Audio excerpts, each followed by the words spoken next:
My name is Rod, and I was asked if I would tell a little story about what I've been doing in the last 2 months.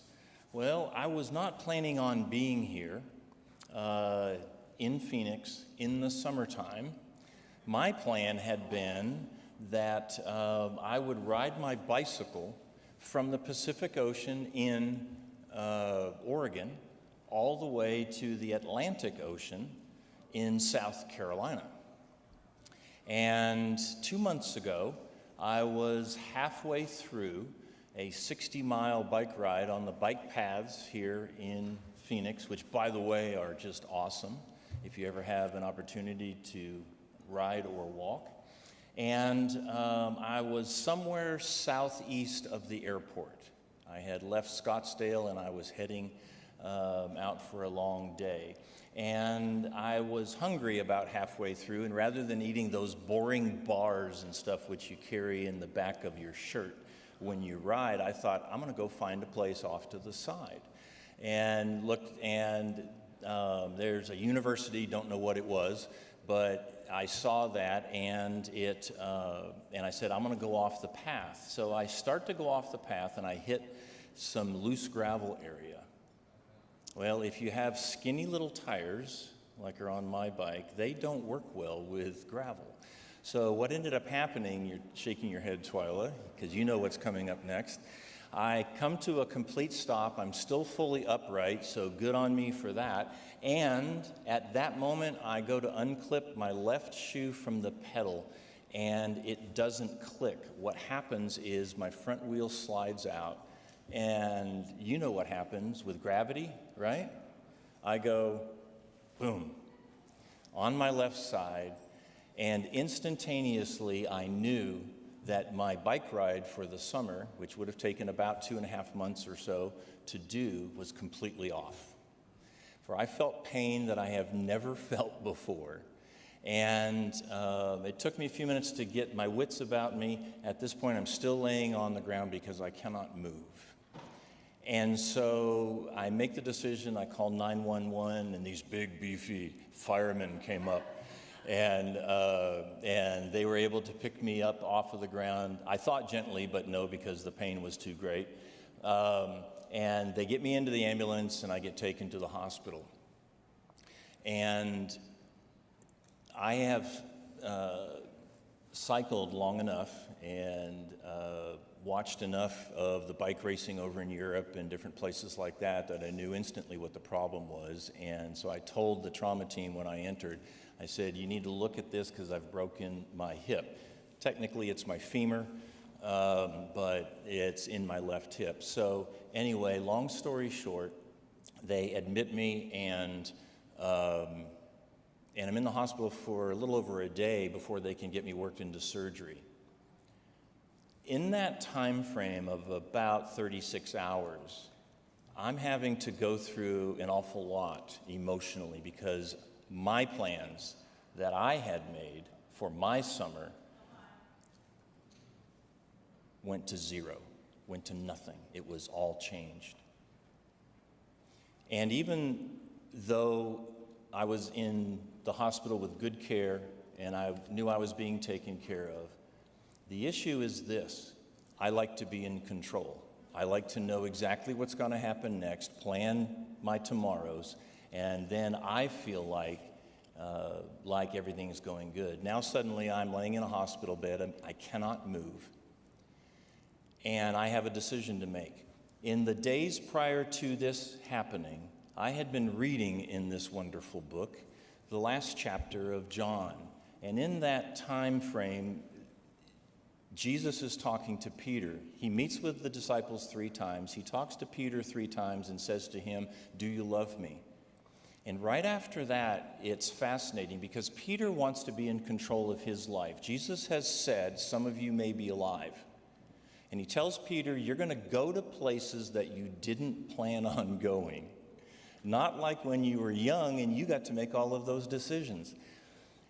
And this is all going through my head for about 24 hours. And my life is shaping up to be just like that. And I've got to make a decision, what am I going to do about it? Jesus' words to Peter were very fascinating. He said, "What is it to you, Peter? What is it to you if John lives longer? You follow me." I go into surgery, I come out of surgery, and I have this choice to make, and that choice is this. I didn't have any control over what happened, but I do have control over what I do about it and what I think about it from this moment on. And this is all under the influence of chemicals pumped through my body, all right? And what God did is this. He said, "Rod, this isn't about you." Now, I'll be honest, I didn't want to hear that. But he said, "This is about somebody else. And I'm not even going to tell you who it is." I come out of surgery, 4 hours later, they've already got me up walking, and I'm going down as far as I can go, come back, and so forth.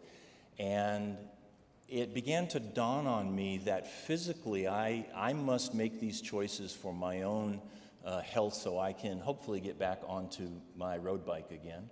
But more than that, I also need to go through the emotional challenge that is before me, and that's related to my spiritual journey. And God kept opening up to me the fact that I was in the hospital because He made the decision not to intervene. The enemy wants to harass me by knocking me over and using gravity against my will. But God says, "I've got something better planned." And I was in Valley Wise Hospital. Turns out it's a teaching hospital. And that hospital, when a doctor comes into your room to talk to you about what just happened or future things, suddenly 4 or 5 little minions come in afterwards. All right? And they're all there to learn, which is all good. But suddenly at the foot of my bed, I've got 4, 5, 6, 7 other people. And as I'm laying in my bed, this awareness comes to me, who's the patient here? Is it really me in the bed? Or now, what is this opportunity? So when they come into your room, they ask you questions like, how much does it hurt? And if you're in pain, give it 1 to 10 and all this kind of stuff. One of the other questions is fascinating. What do you do? Because they want to get conversation going. My answer to them when they said, "What do you do?" was I told them I'm a brand ambassador. And they go, "Oh, really? For Nike? For the North Face? Maybe for some bicycle company?" And I go, "No, I'm a brand ambassador for Jesus Christ. And He's crazy in love with you."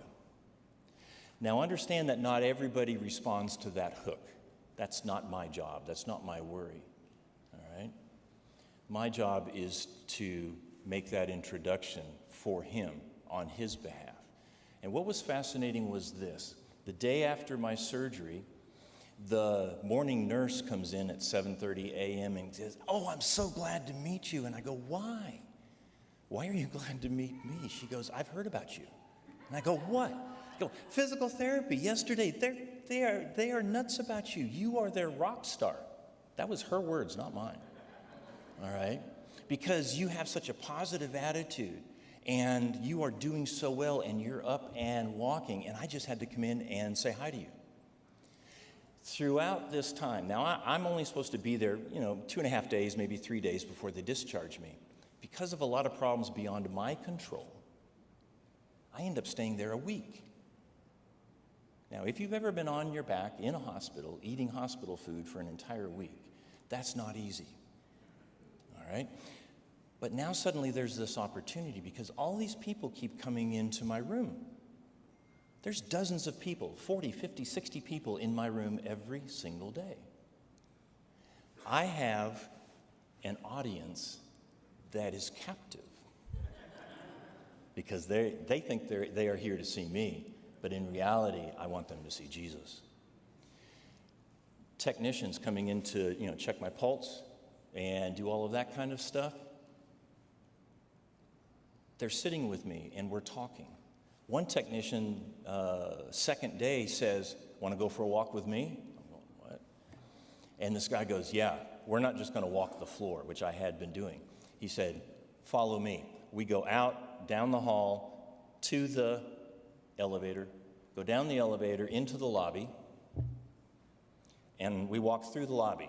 Now, I'm in a hospital gown, and my bum is open for all to see, except for this guy who's got the back of that, whatever thing's called, and he's trying to hold it close. We go through the lobby, out the front doors, turn left, go down around the hospital, back into another entrance, through the pharmacy, back to the elevator, back up to the top, and back down the hall again. This is day 2 after having a titanium rod put into my leg and then pinned up into my hip. All right? I was tired, but what's fascinating, this guy comes back the next day because he's on that shift too. And he sits down and he says, "Tell me why you're so happy." And if God's going to open up a door like that, I'm going to walk right through it. We sit there and talk for 15, 20 minutes. You don't get that out of people who are trying to do their work, all right? We're talking about Jesus, what it's like to go through life, and how he can be your friend, and how he wants to take care of you.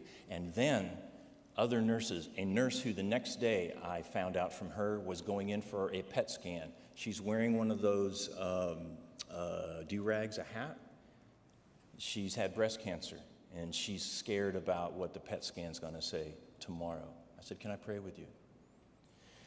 Time after time for an entire week, that's what God does in me and through me for other people.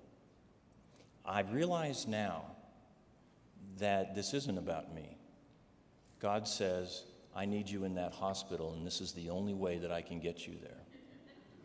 Now, I don't know who I was supposed to talk to. That's immaterial to me. The fact is that God said, "I'm calling you to something different, and this is not about your life."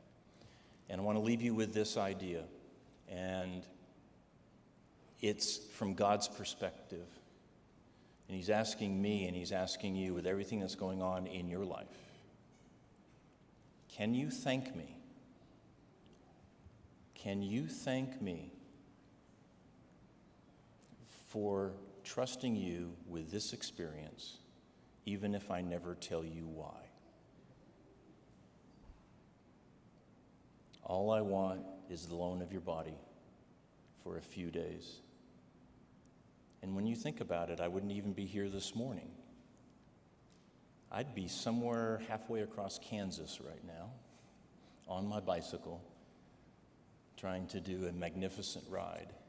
Instead, I get to stand here before everyone here and those online and be able to say, my answer to my Jesus is yes.